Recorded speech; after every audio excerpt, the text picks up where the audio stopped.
నా వసుదైక కుటుంబానికి నమస్కారం.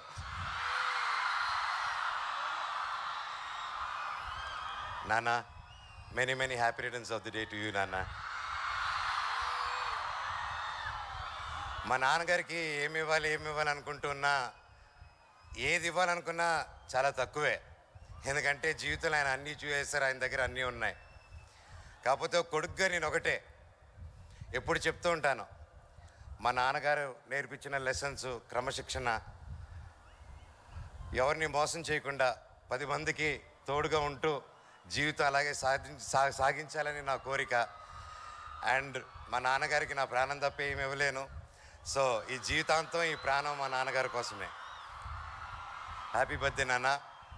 అలాగే my darling and the greatest మన మోహన్ లాల్ గారు. సార్, శిరస్సు వచ్చి పాదాలకి వందనం. Thank you so much. ఈరోజు మీరు ఇక్కడ రావడం మా అందరికీ చాలా హ్యాపీగాను, ఎంతో ఫుల్ ఎనర్జీ ఉందన్నమాట. మిమ్మల్ని చూస్తుంటే ఒకటి అనాలి ఉంది, ఉస్తాద్ రామ్ ఆడిద్దాం. Super sir. మిమ్మల్ని, మా నాన్నగారిని అలా చూస్తుంటే చాలా ఆనందంగా ఉంది. అండ్ మీరిద్దరూ ఎప్పుడు జీవితాంతం ఇలా కలకాలం సంతోషంగా ఒక గ్రేట్ ఫ్రెండ్షిప్తో ఇలాగే ఉండాలని ఆ ఏడుకొండల వాడిని, ఆ షిరిడి సాయినాథుని, నేను నా ఇష్టదైవం ఆ శివుణ్ణి, అల్లాని, జీసస్ని, ప్రతి ఒక్కరిని కోరుకుంటున్నాను. ఈరోజు క్లుప్తంగా ఒక చిన్న విషయం చెప్పేసి వెళ్దామని వచ్చాను. ఇప్పుడు మనందరం ఏంటంటే, ఇప్పుడు అమెరికా చూసుకున్నా అవి ఒక డిఫరెంట్ స్టేట్స్, అవన్నీ కలిస్తే ఒక కంట్రీ అయ్యి యునైటెడ్ స్టేట్స్ ఆఫ్ అమెరికా అన్నారు. మన ఇండియా ఉంది, ప్రతి ఒక్క స్టేటు డిఫరెంట్ లాంగ్వేజెస్, డిఫరెంట్ కల్చర్స్, అన్ని డిఫరెంట్ కల్చర్స్, డిఫరెంట్ స్టేట్స్ కలిసి వస్తే అదే మన భారతదేశం. అలాగే ఈరోజు యుఎస్ఎస్ఆర్ చూస్తున్నారు, దాంట్లో ఉన్న కంట్రీస్ ఎలా ఉన్నాయి కలిసి, బయటికి వచ్చి యుద్ధాలు చేసే కంట్రీసు, నేను ఎవరితో కలిసి ఉండక్కర్లేదు, నేను ఒంటరిగానే పోరాడతాను అని పోరాడే కంట్రీసు ఎంత దీన స్థితిలో ఉన్నారో మీరు చూస్తున్నారు. ఎందుకురా వీడి చెప్తున్నాడు అనుకోవచ్చు మీరు. మనుషులందరూ కలిసి ఉండాలి, కలిసి ఉంటేనే బలం. ఇప్పుడు మనకు చీమల కథ తెలుసు. ఒక చీమ ఒంటరిగా ఉంటే అది బాగా బలహీనంగా ఉంటుంది, అది మనందరికీ తెలుసు. కానీ కొన్ని వేల చీమలు కలిసి వెళ్తే ఒక సర్పాన్నైనా పెద్ద జంతువునైనా చంపి మోసుకొని వెళ్ళగలవు.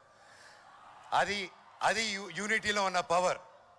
అలాగే గడ్డి పరక కథని తీసి పారేస్తే, గడ్డి పరక చుట్టి వేస్తే ఏనుగునైనా కట్టేయచ్చు బ్రదర్స్ అండ్ సిస్టర్స్. ఇవన్నీ మనకి చిన్నప్పటి నుంచి తెలిసిన పాఠాలే, మీ అందరికీ తెలుసు. మళ్ళీ ఎందుకు చెప్తున్నానంటే, మీరందరూ కలిసి ఉండాలి. ఈ కథలన్నీ నిజం, వాటి నుంచి మనం మంచి చూసుకొని నేర్చుకోవాలని.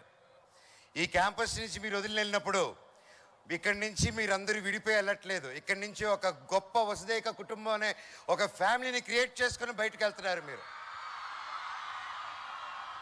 మీరందరూ టచ్లో ఉండాలి. ఆల్మినీ స్టూడెంట్స్ కూడా ప్రతి ఒక్కరూ మనతో టచ్లో ఉంటారు, వస్తూ ఉంటారు. నాకు చాలా ఆనందంగా ఉంది. They keep doing events. మీరు కూడా విద్యానికేతన్ ఇన్స్టాగ్రామ్లో కానీ వాటి అఫీషియల్ పేజెస్లో మీరందరూ సైన్ అప్ అయ్యి అందరూ టుగెదర్నెస్ మెయింటైన్ చేస్తారని దేవుణ్ణి కోరుకుంటున్నాను. అన్న లేకపోతే పచ్చని చెట్లు ఉండవు, పొలాలు ఉండవు. ఒక రాజకీయ నాయకుడికి, ఒక పెద్ద ఆఫీసర్కి హలో సార్ అంటాం. అలాగే దుక్కి దున్ని, నీరు పెట్టి, నారు పోసి, కోత కోసి, పైరు పెంచి, కుప్ప నుంచి ఒడ్లు దంచి వండి పెట్టిన మన రైతునికి కూడా అదే మర్యాద ఇవ్వాలని కోరుకుంటున్నాను ప్రతి ఒక్కరిని. మై డియర్ ఫ్రెండ్స్, ఈరోజు ఎందుకు ఇది చెప్తున్నానంటే, మా నాన్నగారు పుట్టినరోజు సందర్భంగా మా నాన్నగారు ఆయనే చేశాను, నేనే ఇదంతా చేశాను అనుకుని ఉంటే ఈరోజు ఈ పొజిషన్లో ఉండుండరు. ఈరోజు పొద్దున కూడా ప్రతి సంవత్సరం 4 గంటలకి లేచి ఆయన వెళ్ళి అక్కడ తాతగారికి, నాన్నమ్మకి దండం పెట్టుకొని, దేవుడికి దండం పెట్టుకొని వెళ్ళిపోయి అక్కడ నిలబడి ఆయన చిన్ననాటి స్నేహితులు, వాళ్ళ ఊర్లో నుంచి బంధువులు, వాళ్ళ స్టూడెంట్స్, ఆహా చూసేదానికి ఎంత చక్కగా ఉంటుంది తెలుసా. ఎందుకంటే బ్రదర్, ఎంత ఎదిగినా ఒదిగి ఉండాలి, ఎంత ఎదిగినా మన పాతోల్ని మర్చిపోకూడదు. ఆయనకి పేరు పేరున మనిషిని పిలిచి పలకరిస్తారు. అది ఎంతోమందికి అదృష్టం రాదు. మా నాన్న సక్సెస్ ఏమని అడిగితే నేను సినిమాలని చెప్పను, ఆయన క్యాంపస్ అని చెప్పను, ఆయన వ్యక్తిత్వం అంటాను. ఆయన చిన్నవాళ్ళకి పెద్దవాళ్ళకి అందరికీ సమాన న్యాయం ఇస్తారు చూడు, సమానంగా మాట్లాడతారు చూడు. That is my father. అది క్వాలిటీ మా నాన్నలో చూసి ఎప్పుడు మెచ్చుకుంటూ ఉంటాను. Thank you so much.